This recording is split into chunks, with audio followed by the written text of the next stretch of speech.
system, you'll come up into a dashboard, and that dashboard will give you notifications. So if anybody has replied to an RFP, commented on a document, or replied to an RFP and RFI, those will all show up in your notifications. Those are archived after you've reviewed them. You'll also see any documents that you have in your review cycle, and the document management system that we built will allow you to go in there, and each user can have the document open at the same time, and everybody can see everybody else's comments. So it's no check-in or check-out. You can have multiple folks within the same document. Everybody sees everybody else's comments, so you're not getting the same comment 5 times. You're not working with 4 or 5 different documents and trying to merge those into one. And then as the owner of that document, I would see all of the comments down on the right-hand side. And being a collaborative tool, I can either accept, reject, or comment back to whoever made that comment, and they'll get a notification saying that I've asked a question about their comment. From within the information request, or the RFI portion of it, we have a list of all of the RFIs that are within this company. Any of these boxes here can be used as filters. We can define arguments for those filters, and we can run multiple filters. So if we want to drill down, we can drill down and look at data in very specific ways without having to have an independent report generator.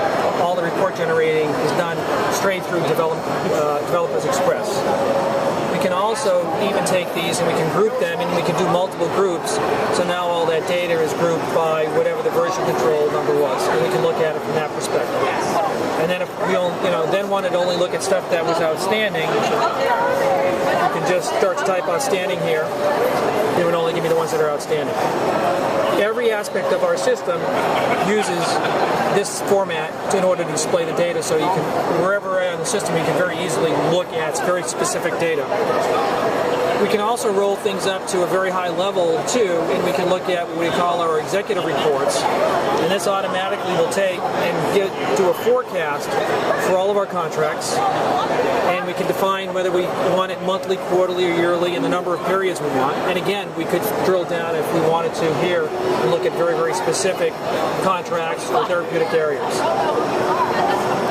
The other report we can run is a variance report, and from within this report we can define negative and positive thresholds, and it'll tell us that this contract has 5 negative variance units and this one has 6, and we can very simply click on this and load a Gantt chart, and that Gantt chart will be automatically generated by the system without having to use any third-party planning software, and it'll tell me that these are the 5 units that were behind schedule because they're red, and if they were ahead of schedule they would be green, so we can very easily see where we have problems within an organization.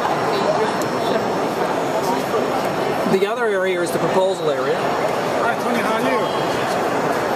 And from here we can generate new RFPs, we can send those RFPs out to folks, we can see the progress, but also from within here we can then turn around and we can view a summary, and that would be that analysis of all the bids.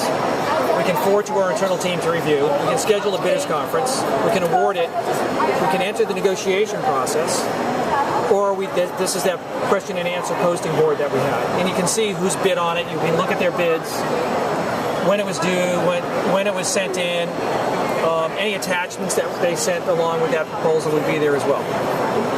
And then once we finalize it, it shows up in our contracts area. And this would give us a list of all of our contracts. And from here we can generate a change in scope. We can reassign the contract to someone if it need be. We can do our study performance, which is an earned value-based performance analysis. We can do invoicing, automated budget forecasting, and then eventually close the contract out.